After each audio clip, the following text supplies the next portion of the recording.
अस्सलामुअलैकुम दोस्तों की हाल चाल है जनाब। तुसीं वेखदे पे गुलाम एम टीवी ते मैं तुहाडा मेज़बान हाजी गुलाम मोहम्मद। दोस्तों सब तो पहले अपने चैनल करना सब्सक्राइब ते नाल लगे बैल दे बटन करना क्लिक ताकि साड़ी अच्छी ते नवी बेहतरीन वीडियो दा नोटिफिकेशन हमेशा तरह वीरा भरावां नूं मिलदा रहे। सब तो पहले अज अल्लाह दे फजलो करम नाल एक दूसरा सूई सोई मझ अल्लाह दे फजलो करम नाल वीरां वास्ते लैके हाज़र होया।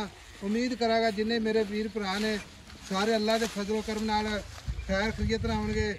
बाकी मझ पूरी नीली दी अल्लाह दे फजलो करम नाल कन्नी वलायत लम्मी माशाअल्लाह, निक्की निक्की सिंगी लम्मी बूथी माशाअल्लाह, कन्न जिवें जनाब छज हुंदे ने। आर्डर क्वालिटी मेरा कैमरामैन विखा रहा अल्लाह दे फजलो करम नाल। गाड़ी पिछाड़ी माशाअल्लाह इक्को जिन्नी माशाअल्लाह, एक हड्डी कल्ली कल्ली हड्डी माशाअल्लाह, बुड्ढा पुट्ठा टाक कैमरे मेरे दी नज़र है अल्लाह दे फजलो करम नाल। और चारे माशाअल्लाह कसे माशाअल्लाह, कुशल जिवें डोर हुंदी है कच दियां वंगा ते भरावां वास्ते अल्लाह दे फजलो करम नाल एक तोहफा माशाअल्लाह। बाकी सूई सोई अल्लाह दे फजलो करम नाल खाने की गारंटी होगी, घाटे वाधे की पूरी अपनी जनाब गारंटी। पत्थर जगह ते खड़ी है, कोई नीवी उच्ची नहीं माशाअल्लाह। बाकी वीरां दी नज़र है गाड़ी पिछाड़ी चार शेरे मझ इंशाअल्लाह कैमरे नज़र है। बाकी मेरे भरावां ने अपनी निगाहां नाल तसल्ली करनी है। बाकी नस्ल जात अल्लाह दे फजल नाल पूरी माशाअल्लाह। अस्सलाम वालेकुम जी। वालेकुम सलाम। फैसदाम की हाल है? ठीक ठाक। मझ अपनी सूई नूं कितने दिन हो गए? आज दूसरा दिन है। दूसरा दिन ते सुआ किनवा सूई है? दूसरा सुआ ते 2 दिन हो गए ने सूई नूं। हाँ जी। फैसदाम मझ आपां यूट्यूब ते अपलोड करनी है, ठीक है? गल करनी बिल्कुल खरी सोला ने, ठीक है? अगे लोग बड़े परेशान है सैलाब की वजह नाल, बारिशों की वजह नाल। हाँ जी। ते मेरा वीर खाना दी साफ है इंशाअल्लाह। छट्टा फुआरा वाधा घाटा वादा घाटा हो ताई अपनी, छट्टा फौरा ताई अपनी। अच्छा ते माल थले जा की है कट्टी आ कट्टा कट्टा और सामने दिखाना कट्टा इधर आके कट्टा हट दो।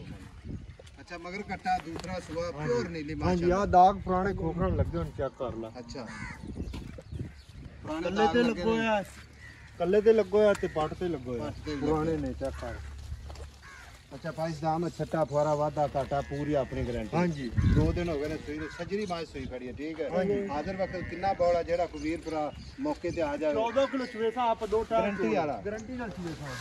मेरी गल सुन, कोई बंदा सफर करके आवे तो अगो निकलिया खड़ा 12 लीटर ते फिर बंदा शर्मिंदा आपा होंदा है। खर्चा ही दिसा उन्हें गड्डी दा ते किराया भाड़ा ही दिसा अच्छा ते 20 किलो की गारंटी देना जे मां 20 किलो ना करे अच्छा मां तो 100 ही नहीं लेने आ। किन्ने दिनों बाद 20 किलो करेगी? कोई हुन मैना शैना सटेगी तो बाद ही करना कम से कम 15-20 दिन हो जाए 10 12 दिन नु करसी इंशाअल्लाह। ठीक हो हुन पैसे दसने मोहब्बत प्यार वाले जिथे मज बेच तेरी मेहरबानी। मेरी गल सुन, इधरले लोग भी माशाअल्लाह बड़े परेशान ने, दरिया ने तबाही मचाती है। सही।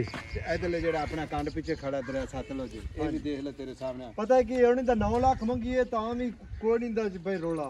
अच्छा ना 9 मंगने ना 8 मंगने, 7.5 लाख रुपए झोटी दा मोहब्बत प्यार वाले पैसे, मोहब्बत प्यार वाले पैसे 7.5 लाख 7.5 लाख रुपए कोई विच प्यार मोहब्बत। प्यार मोहब्बत जेड़ा भाई आया मौके थोड़ा बहुत हो जाए, ज्यादा नहीं होना। अच्छा हाँ जी। तो थोड़ा बहुत हो जाए, थोड़ा बहुत हो जाए, ज्यादा मैं ओला रखा है मुल किधर के फायदा कोई नहीं। फायदा कोई नहीं। हां लो जी 7.5 लाख मोहब्बत प्यार इंशाल्लाह हमेशा तरह भरावां दे नाल होवेगा। बाकी जोटी ना तोड़ फेर ते वेख तसलियां खाओ खाओ तोड़ फेर के बच्चे तो जान ले माशाअल्लाह। लो जी मगर कट्टा भरावां दी नज़र 7.5 लाख थोड़ा बहुत जनाब प्यार मोहब्बत। बाकी जनाब जेड़े मेरे वीर ने मज्जा रखे इंशाल्लाह नस्ल जात जरूर इंशाल्लाह पहचान करेगा। ये कट्टा में कि माशाल्लाह मगर कट्टा माशाअल्लाह माशाअल्लाह मुछ बग्गा कट्टा। नंबर अपना जनाब 0348 067 84 68। मिलेंगे अगली वीडियो नाल। अल्लाह निगहबान। पाकिस्तान जिंदाबाद।